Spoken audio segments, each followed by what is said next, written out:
Looking at our world from a theological perspective. This is the Theology Central Podcast, making theology central. Good evening, everyone. It is Saturday, March the 11th, 2023. It is currently 10:42 p.m. Central Time, and I'm coming to you live from the Theology Central studio, located right here in Abilene, Texas. Now, I get a lot of emails. Most emails are written from the perspective of the person writing is trying to tell me something, right? They're either trying to tell me I'm wrong, or they're telling me about something. They're either trying to inform me, but really, typically it's the writer. Sometimes I'll be asked questions. Sometimes I will be asked questions, but usually I'm being given information, observation, argument, debate. That's probably the majority of my emails are kind of in that category. Information, sharing something, debating. Sometimes there'll be questions, and whenever I do get questions, I love those. But I received an email. How long ago did I receive this email? I received it at 9:53 p.m. this evening, March the 11th, 9:53.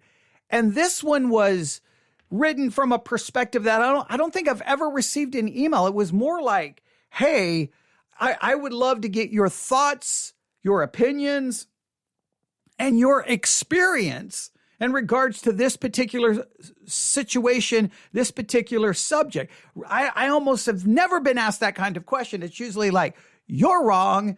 What about that kind of thing? Again, sometimes I will be asked questions, and I do love those because then I can turn on the microphone and try to answer it. So this one kind of fits a little bit into that category, but it goes beyond that. It really wants my thoughts, my opinions, and they want to know my experience that I had dealing with a particular situation. And I thought that was like, wow, that's pretty awesome. So I know I'm not going to be able to do a lot of recording over the next couple of days. So I did not want this to go unanswered. I wanted to answer this as quickly as I could. I know. So it's been it's been less than an hour since I received this email. And here I am. I'm going to do my best to try to talk about it.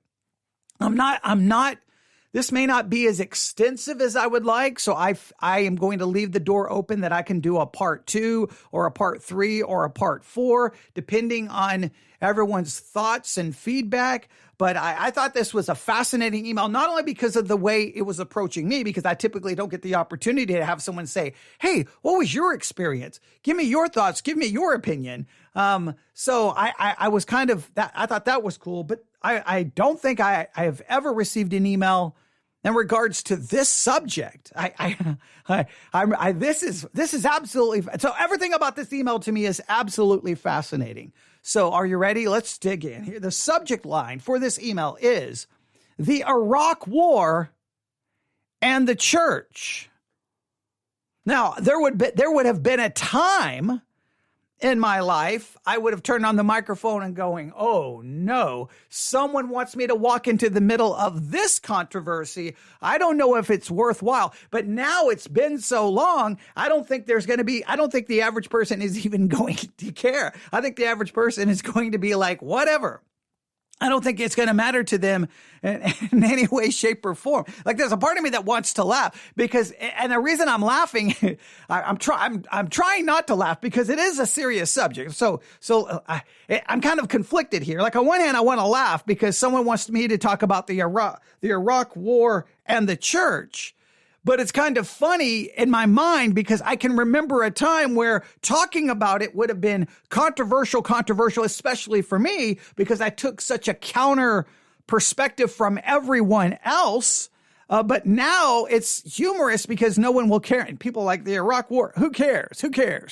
Because, well, everyone has moved on. And I think there's a very important lesson in that we'll talk about here in a second. But here's what they sent to me again at 9:53 p.m. Next Sunday is the 20th anniversary of the start of the Iraq War. Over the last few months, I have, on and on and off bases been looking at the run-up to the Iraq War and in an event that all America has essentially memory hold. Now that I think that's true. I think most Americans are like, yeah, whatever, who cares? And just from someone in the military, that's really sad because a lot of military men went there, men and women, came back not the same, injured, or did not come back alive. But for the most part, America has just kind of forgotten it. And I understand why.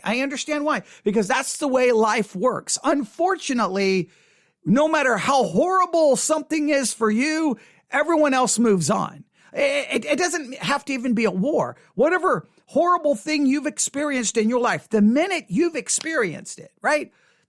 It doesn't matter the tragedy, doesn't matter the disease, whatever it is. Everyone else, life doesn't stop. Life doesn't call a timeout. Life doesn't hit pause. So you're right there in the middle of the tragedy and everyone else moves on.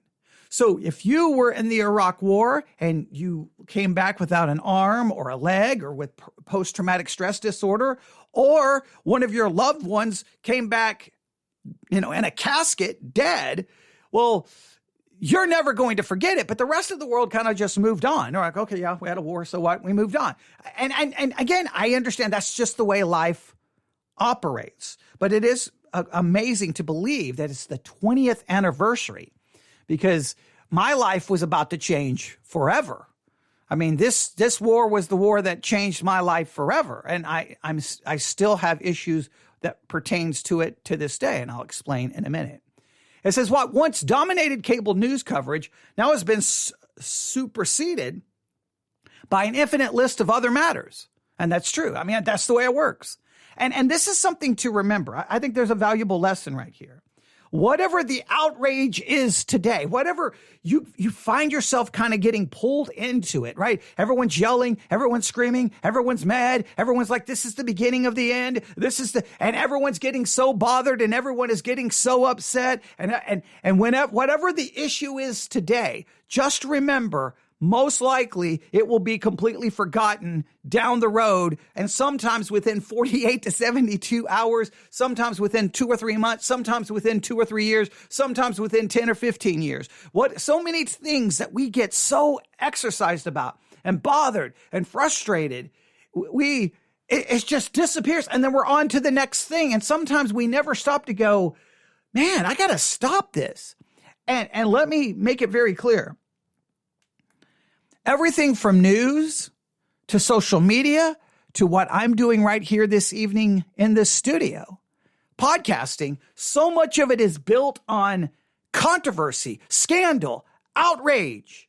I mean, what would social media be if it's like every day you wake up, you just have to kind of ask, what are we upset about today? What are we fighting about today? What are we frustrated about today? Because that almost always turns into fighting and arguing and controversy and scandal because people get engaged. That's how people are engaged. If you want people to be engaged, you not have to give them a hot take. You got to give them controversy. You got to give them scandal. It works the same way in a podcasting world. You got to say something controversial. You got to say something scandalous. That'll get people talking. Oh, it may get people mad, but that gets people engaged, right? And so and the news. I mean, you got to have a breaking news alert every time you turn around to create panic and concern because that keeps you watching.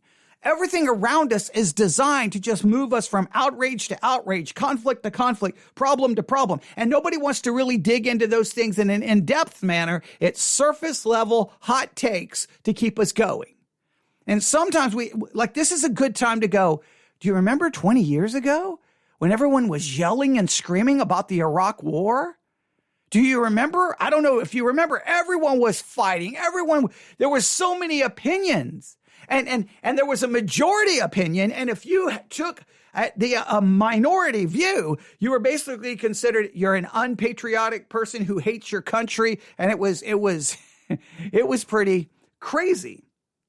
But just remember, whatever the outrage is, you have to really ask yourself, how much am I going to invest in this outrage? Because it's going to be gone tomorrow. And what did you gain from it? This person says, as a 10-year-old at the time, I remember the early days of the war and the fall of Saddam. Can you describe how Christian radio at the time dealt with the war? Also, can you describe how churches dealt with that war? Wow. From my perspective,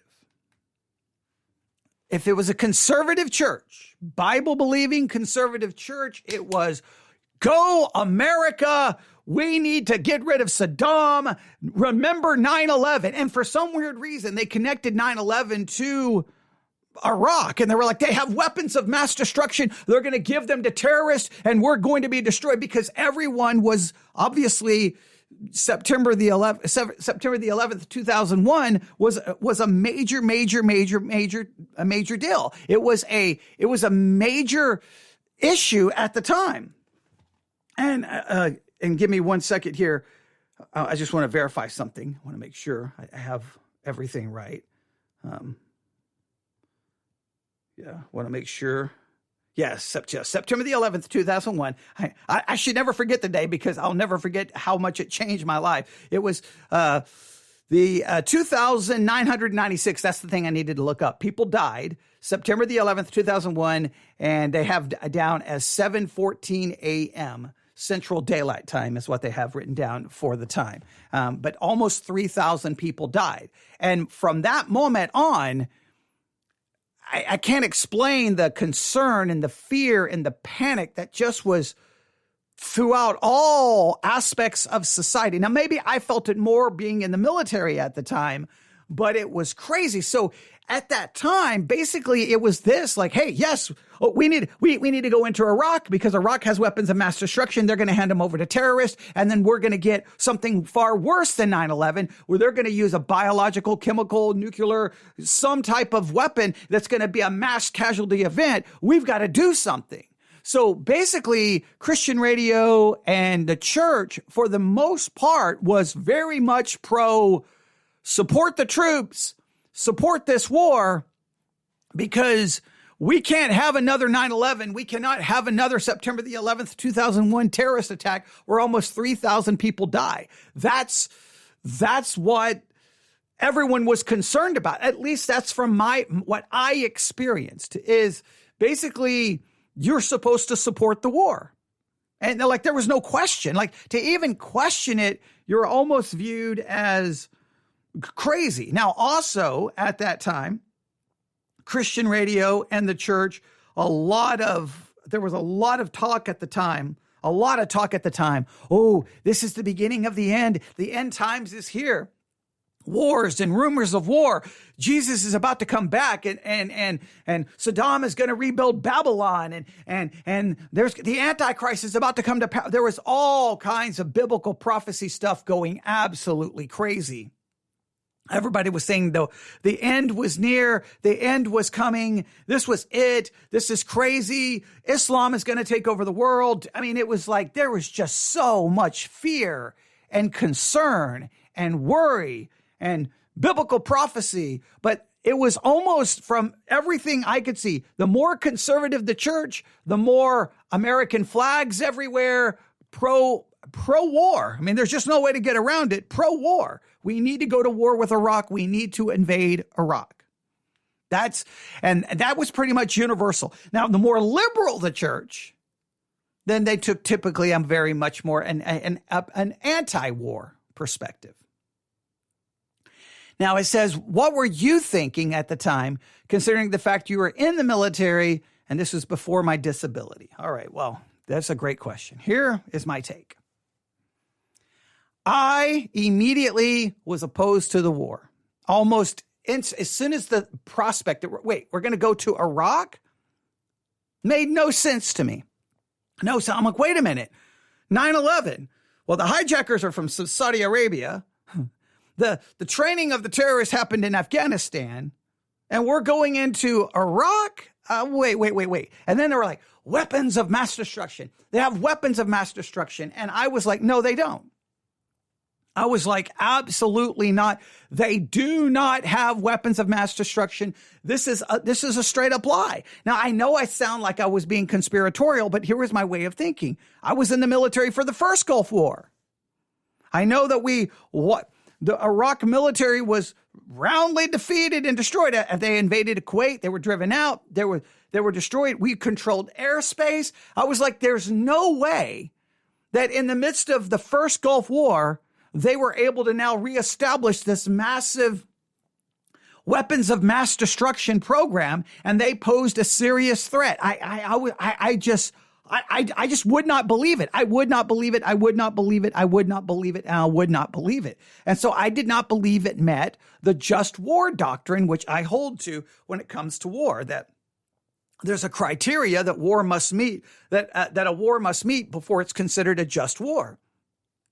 And if it's not a just war, I didn't want any part of it. So I was trying to walk a fine line because I'm in the military and I'm like, this is garbage. There is no weapons of mass destruction. I'm telling you, they're not there. And I got called into briefings because I was going to be sent to an undisclosed location somewhere near, I won't name where, in Iraq. I was going to Iraq, undisclosed location, to set up a decontamination center because of the fear of weapons of mass destruction.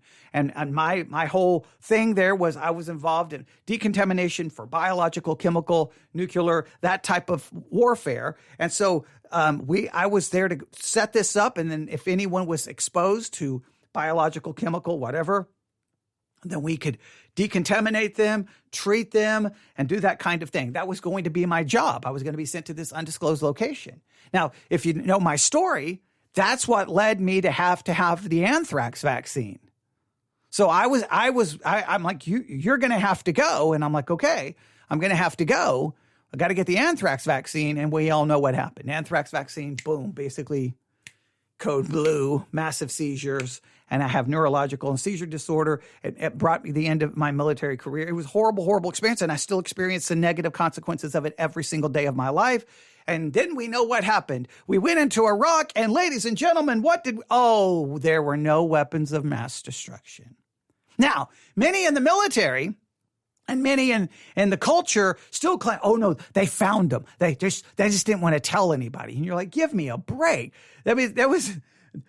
That basically ended Bush's presidency. He would have been marching those weapons of mass destruction through a parade in New York City saying, look what we found. It was a horrible thing. We invaded a country. Now, depending on the numbers you can look up all the numbers. There's always debates. Thousands upon thousands upon thousands upon thousands of people died because of this invasion, and there were no weapons of mass destruction. They did not even pose a threat to us. I believe it was an unjust war, and there were briefings I had to be in about where we were going to go and what was happening and the possible threats. And I remember raising my hand numerous times and got myself in trouble going, are we sure of this intel?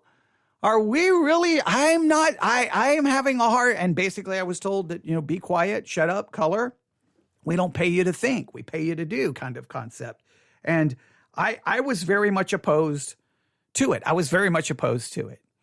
They go on to say, in recent years, I've noticed conservatives and evangelicals blaming the war on the establishment, which includes what they call the corporate media, namely the New York Times, NBC, CBS, and ABC, and the intelligence community. What do you remember? Well, I know Fox News and many conservative talk show hosts were supporting the war left and right. The one person I thought who, at least at the time, because Bill O'Reilly, who was on Fox News, also had a radio program at the time, he was the one who I thought was the most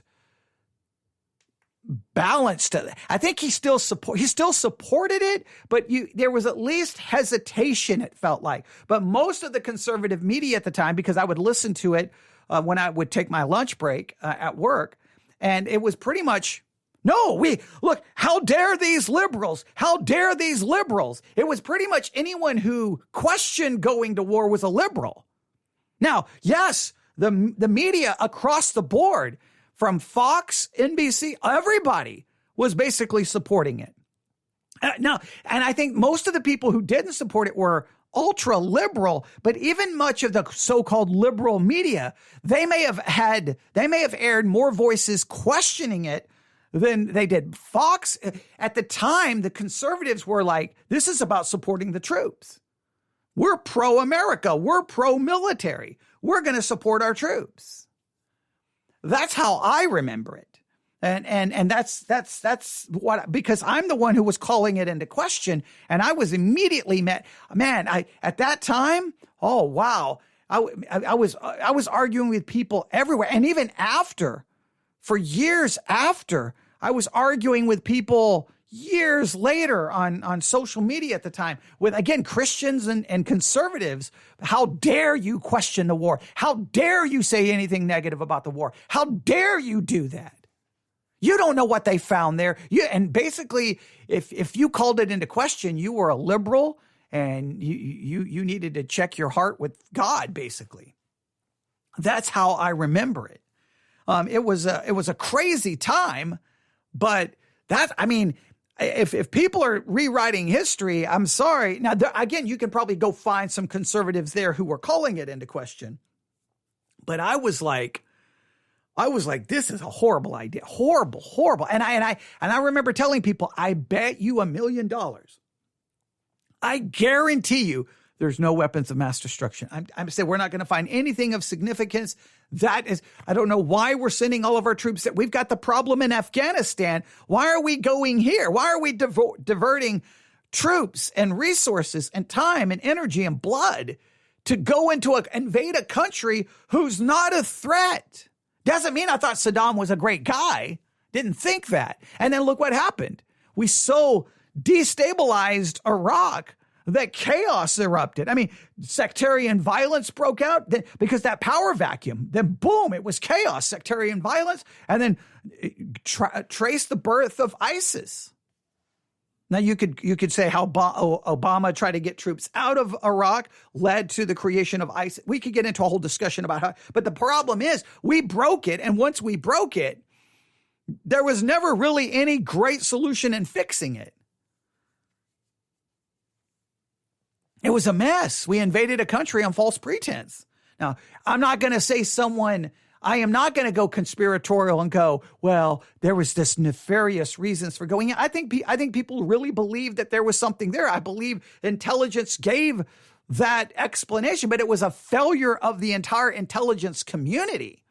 It was anyone blames the intelligence community? Absolutely. When it comes to the media,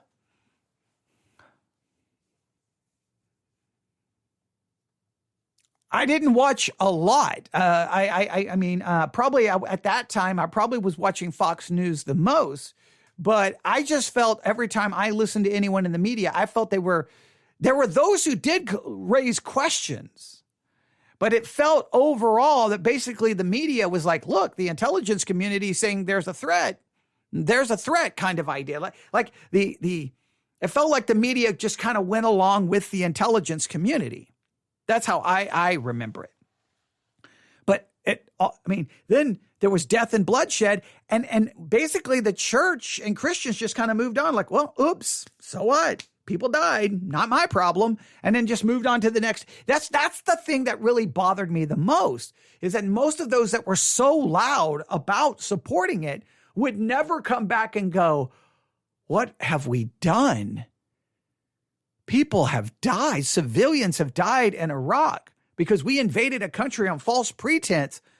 We were right. It was just kind of like either one just denied that. No, they found something. No, it was the right. Saddam was a bad guy. Come on. And no matter how bad things deteriorated and how many Americans died trying to fix the mess, most Christians wouldn't seem to ever own up to it. No, Christians would not go, I just don't think this met the just war doctrine. We were wrong. Forgive us. We're going to repent. We're sorry. And what I wanted some of those Christians to do is be taken to the homes of veterans who came back without arms or legs, or they look at their family members in the face and go, I supported a war and your loved one dies and I'm sorry. But no. Nobody wanted to really take any responsibility for it in any way, shape, or form. No way, no how. It's just like, it's rare. It's basically the way it is today. Christian radio, Christians will support something. And if it turns out not to be the way they said it was, they don't apologize. They don't come back and go, man, we kind of got that wrong. Man, we kind of got, no. No. There's never an apology. There's never owning up to it. Oh, there's always examples and exceptions, obviously. But I'm saying in general. In general, the Christian world followed their political party, and Bush was in power. And Bush wanted us to go fight. It was a Republican. And most Christians, conservative Christians, tend to go Republicans, and Republicans can never do anything wrong. There was always exceptions to it. Please hear me out. I cannot paint, everyone into the same corner, but to me, it was a tragedy of epic proportions. And it demonstrated to me, one, how the church, and look, I was screaming at that time, the church is being hijacked by politics. The church is being hijacked by politics. The church is being hijacked by politics. I think most conservatives and most conservative Christians would have not have been for the war if Obama would have been in power, or if Clinton would have been in power. Whenever Clinton did anything militarily, Republicans would be like, how dare you, you warmonger, what are you doing? But if a Republican are like, well, you don't support the troops, it's all politics. That I've been screaming about the political hijacking of the church probably as long as I've been a Christian. Instead of sitting back going, whoa, wait a minute here. Okay. Now, Christians, I didn't feel like Christians were willing to stop and go, wait a minute, if we invade this country and there aren't weapons of mass destruction, can you imagine that we're basically invading a country under false pretense and all kinds of people are going to die? I don't know if I can support that in the name of God or in the name of Christ. But it just became about the American flag, not Jesus. That's what it really became about. It became about being a Republican. So my feelings at the time was, this is a mistake. This is a horrible mistake. Next thing you know, boom, they're calling a code and I'm on the floor, massive seizure, taken to a hospital, and my life was never the same, which led to the end of my military career many years later. Because then I was told, shh, you may have had a seizure, but shh, we don't tell anyone why we think what they wanted to hide it. So I could never speak about it until finally a doctor was like, people, I think we need to take care of this individual. Okay. I know we don't want to talk about the anthrax vaccine, but this person's got some serious problems. And then finally the Vaccine Health Center, Lackland Air Force Base, was like, this was because of anthrax. And once they confirmed it, then everything changed for my life. I mean, my health did not get better, but at least now I didn't have to hide in the shadows about what happened. It was a crazy time in my life. But it was, to me, it was once again, the church just got caught up into it. And so the church wanted to like, ooh, Jesus is coming back. So they, let's write some books and have some conferences and talk about prophecy. And so some ministries probably made a lot of money, right? Check, boom. The church demonstrated they're politically hijacked. Check. Everyone got caught up in controversy. Check. And then everyone just moved on to the next thing. And then we'll move on to the next thing, and we move on to the next thing. And rarely do we stop to look back and go, what did we do right and what did we do wrong? What did we get right and what did we get wrong? Now, I got that one right. I haven't always been right. But this is always my view. This is just my philosophy. Whatever the issue is, my philosophy is, what can we do in order to preserve and save life? Because human beings are created in the image of God, and I believe life is sacred. There is a sanctity to life, and I don't believe sacredness and the sanctity and the sacredness of life, sacredness in the sense that we're created by God. That sacredness, that sanctity doesn't end when the baby is born. It's not sanctity of life is only for the life in the womb. It's for the life outside the womb. And war is a horrific, horrible destruction of that human life.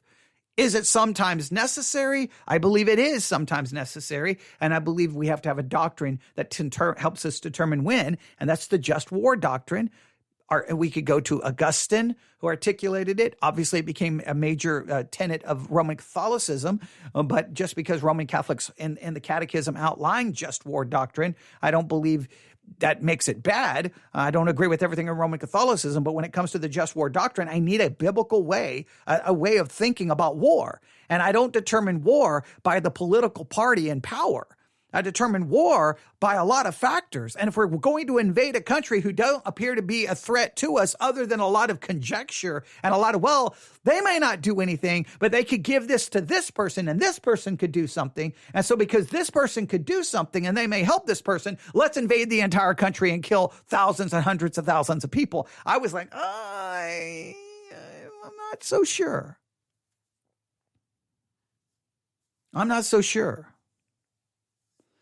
But the church always struggles with this. But so my philosophy has always been that. So even with COVID, my philosophy was, okay, we can debate all of this stuff, but what can I do to help try to protect and preserve life based off the information we have now? That's always been my viewpoint. It's like everyone wants to argue rights and this and that and politics. And I'm like, what can I do? What's the smartest thing to do to try to protect people right now? What can I do? It may turn out to be the wrong thing, but if the wrong thing is to exercise too much caution, I would rather be on the wrong side of exercising too much caution than on the wrong side of not exercising enough caution. And then people die because of something I'm involved in. That's just and for some reason that's considered, spiritually horrific position to take. So that was my view. And trust me, 9/11 scared me to death. Okay. I could tell my whole 9/11 story, September the 11th, 2001, involved in a military exercise. Next thing you know, someone's telling me a plane hit a building and I'm like, what is going on? How does this part of our exercise? They're like, no, it really happened. And then we walk down there in the big room that we have with all the television monitors. And then we watch the second plane. And then my commander is like, that's terrorism. And then all of a sudden the world changes forever. And it was total, absolutely pandemonium, chaos, thinking we were under attack. It was the craziest experience of my life. And so from a human perspective, I do understand, like, hey, look, if Iraq could be involved in something that could create another 9/11, we need to go in and fight. I can understand that mentality, but there was a part of me that says, I don't think they are involved in this. And if they're not, then we're gonna be the one invading. And I just have a major problem with that. And I had a major problem with that. So to me, the Christian world demonstrated once again, it got caught up in scandal and controversy and just got caught up in it. And it viewed things from a political perspective or from a patriotic perspective. I think a lot of people had their hearts were in the right place. I want to support the troops. I think their heart was in the right place. But to me, if you want to support the troops, then don't support an unjust war that gets them killed. Like, I support the troop. I'm going to support the troop by putting a yellow ribbon on a tree or putting an American flag in my front yard. Now you go off and die, possibly for some war that we shouldn't be involved in. I don't know if that's supporting the troops. I think you can support the troops going, I'm not so sure about this war, right? I think that as well. So, but it's just, I think 20 years ago, we're about to have the anniversary.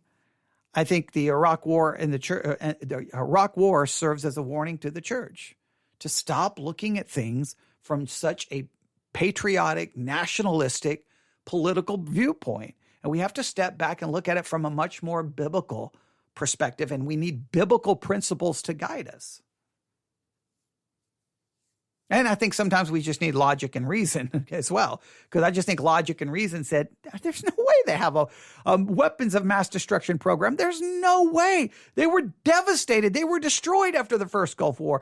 We controlled their airspace for a long period of time. No way. There's just no way. We would have known. And it just seemed like it came out of the blue. 9/11. Oh, by the way, Iraq has weapons of mass destruction. Well, nobody was concerned about it before 9/11. It just seemed like a mess. And And I could have been horribly wrong. And they could have gone in, found the weapons of mass destruction, and saved millions of lives. But it didn't go down that way. So hundreds of thousands of lives were lost. There is my take and my opinion. Thanks for the person who emailed me to ask me my experience. I definitely can share more if you need me to. You can email me, newsif@yahoo.com, newsif@yahoo.com, newsif@yahoo.com. Thank you so much for listening. Thank you for giving me the privilege and the opportunity to share a little bit of my experience. You may have experienced it very different in your part of the world, but that's what I saw from my perspective. I do understand that there was exceptions to everything that I talked about, but I'm just giving you to the best of my ability what I saw in that time. And I think they serve as a warning for the church in 2023 that still today is just as preoccupied and hijacked by politics, nationalism, patriotism. The same issues are just as present today. All right, thanks for listening. God bless.